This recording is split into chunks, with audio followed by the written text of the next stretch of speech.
नमस्कार दोस्तों, स्वागत है आपका मेरे इस वीडियो में।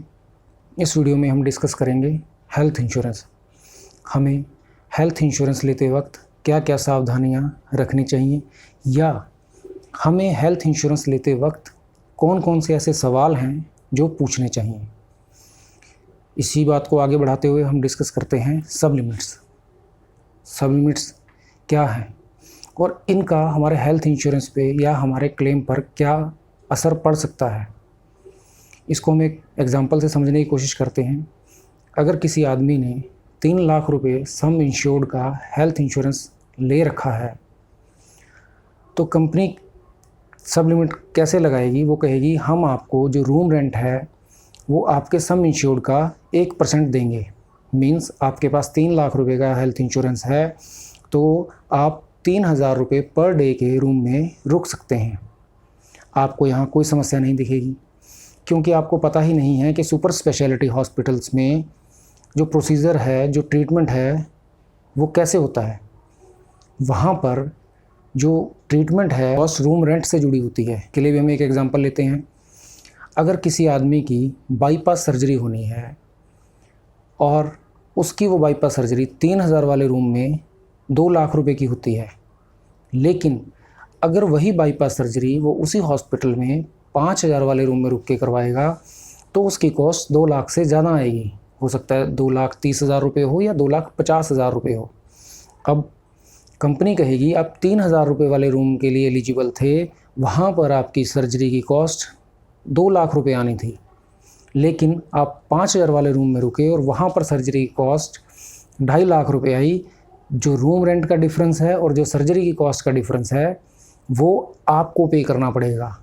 इसीलिए हमें हेल्थ इंश्योरेंस लेते वक्त सबसे पहले रूम रेंट पे सब लिमिट है या नहीं है, ये ज़रूर चेक कर लेना चाहिए। कुछ कंपनीज अपनी पॉलिसी वर्डिंग में साफ साफ लिखती हैं room rent 1% of some insured, लेकिन कुछ कंपनीज आजकल इसको ऐसे भी डिफ़ाइन करती हैं, जैसे most economical single standard private AC room. इसका भी यही मतलब है, जो भी वहाँ पर अगर आप किसी हॉस्पिटल में ट्रीटमेंट करवाने गए हैं, जो भी most economical standard AC room available होगा वो आप उसके लिए एलिजिबल होंगे। उसकी कॉस्ट 2,000 भी हो सकती है, 4,000 भी हो सकती है।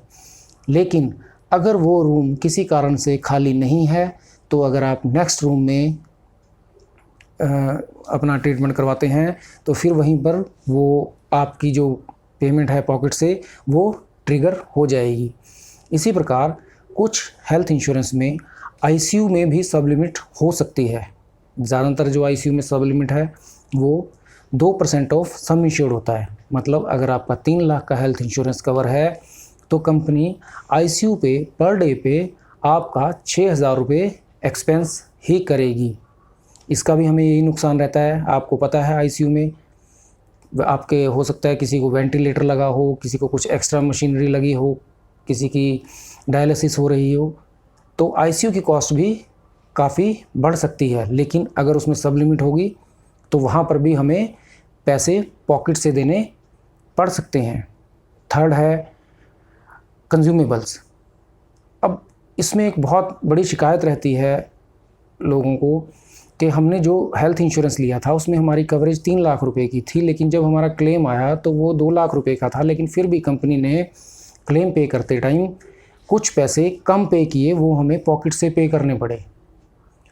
वो क्या होते हैं? फर्स्ट, उनमें सब लिमिट्स के कारण कुछ आपको पे करना पड़ सकता है।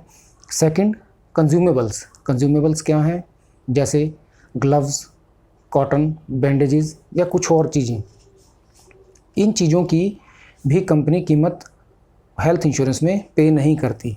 इसमें admission charges, discharge charge, files ये भी हो सकती हैं। इसीलिए हमें जब भी हेल्थ इंश्योरेंस लेना है हमें ये पता करना है क्या हमें हॉस्पिटल में कुछ भी पे करना पड़ेगा। कोशिश ये करें कि आप वो हेल्थ इंश्योरेंस लें जिसमें आपको कुछ भी पे ना करना पड़े। ऐसे हेल्थ इंश्योरेंस मार्केट में अवेलेबल हैं, आपको थोड़ी सी मेहनत कर ढूंढने से मिल जाएंगे। थर्ड है वेटिंग पीरियड। वेटिंग पीरियड क्या है? वेटिंग पीरियड वो पीरियड है जिसमें हम अगर हेल्थ इंश्योरेंस लेने से पहले कंपनी को बताते हैं कि हमें कोई भी एक डिजीज़ ए है, कंपनी बोलती है मैं ये डिजीज़ ए आपकी कितने टाइम बाद कवर करूँगी, दैट इज़ वेटिंग पीरियड। मतलब वो हो सकता है 3 साल बाद कवर करे, हो सकता है 4 साल बाद कवर करे, आपको वेटिंग पीरियड भी ज़रूर पूछ लेना चाहिए। इसके बाद आता है कुछ डिफाइंड बेनिफिट्स। ये क्या हो सकते हैं? जैसे हम अक्सर देखते हैं कि हम पूछते हैं कि क्या प्रेगनेंसी कवर है, मैक्सिमम लोग आपको बोल देंगे कि कवर है, लेकिन हमें ये नहीं पता कि उसका क्लेम हमें कैसे मिलेगा। फ्रॉम डे 1 मिलेगा, ड्यूरिंग डिलीवरी मिलेगा, डिलीवरी के बाद मिलेगा। उसका भी जो मैक्सिमम हेल्थ इंश्योरेंस में कवर होता है डिलीवरी का, वो डिफाइंड रहता है। मान लीजिए amount X and amount Y. Amount X normal delivery के लिए, अमाउंट वाई सी सेक्शन के लिए। अगर आपका एक्सपेंस नॉर्मल डिलीवरी में एक्स अमाउंट से कम है तो कंपनी वो पे करेगी, लेकिन अगर एक्स अमाउंट से ज़्यादा है तो कंपनी एक्स अमाउंट ही पे करेगी। ऐसे ही सी सेक्शन में होता है। जैसे अगर आपका जो एक्सपेंस है वो वाई अमाउंट वाई से कम है तो कंपनी वो पे करेगी एक्चुअल एक्सपेंस। अगर वो एक्सपेंस अमाउंट वाई से ज़्यादा है तो भी कंपनी अमाउंट वाई तक ही पे करेगी। उसके बाद का जो एक्सपेंस है वो आपको पे करना पड़ेगा। एक और चीज़ है कि आपका जो न्यू बॉर्न बेबी है वो कब से कवर है, क्या वो डे 1 से कवर है, और अगर नहीं है तो कितने दिन से वो कवरेज शुरू होगा, ये भी हमें पता कर लेना चाहिए। एक और बात है जो डोनर से रिलेटेड है, जैसे कि हमारा अगर आजकल आपको पता ही है पोल्यूशन की वजह से कितने ट्रांसप्लांट हो रहे हैं। जैसे अगर किसी को किडनी ट्रांसप्लांट की ज़रूरत है तो उसको कोई किडनी डोनेट भी करेगा, उस डोनर पर सारे टेस्ट भी होंगे, उसका भी वही ऑपरेशन होगा जो जिसको किडनी लेने वाले का होना है। तो क्या डोनर की कवरेज है? ज़्यादातर कंपनीज वो भी डिफाइंड बेनिफिट में डाल देती हैं कि डोनर की जो कवरेज है वो 50,000 रुपये तक होगी या 1 लाख रुपये तक होगी। लेकिन हमें कोशिश करनी चाहिए कि डोनर भी हमारा फुल सम इंश्योर्ड तक कवर हो। और एक और बात, ये आपके बिहेवियर से रिलेटेड है। मैक्सिमम लोग जो जॉब करते हैं उन्हें लगता है कि जो हमारा अभी हेल्थ इंश्योरेंस है वो हमें हमारी कंपनी ने दे रखा है, इसलिए हमें अपना स्टैंड अलोन हेल्थ इंश्योरेंस लेने की ज़रूरत नहीं है। लेकिन ऐसा नहीं है। अब मान लीजिए आप 60 साल की उम्र में रिटायर होते हैं। जब रिटायर हो जाएंगे तब कंपनी आपको हेल्थ इंश्योरेंस कवरेज नहीं देगी।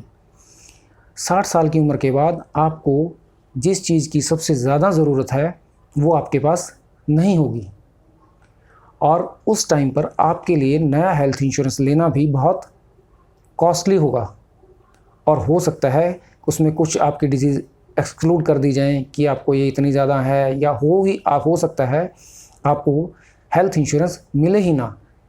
इसीलिए आपको सिर्फ अपने बिहेवियर को चेंज करते हुए कोशिश करनी है कि आप जब आप जॉब कर रहे हैं तभी आपके पास एक अपना हेल्थ इंश्योरेंस हो। अगर आपको वीडियो अच्छा लगे तो इसको लाइक और शेयर ज़रूर करें और मेरे चैनल को सब्सक्राइब करना मत भूलें।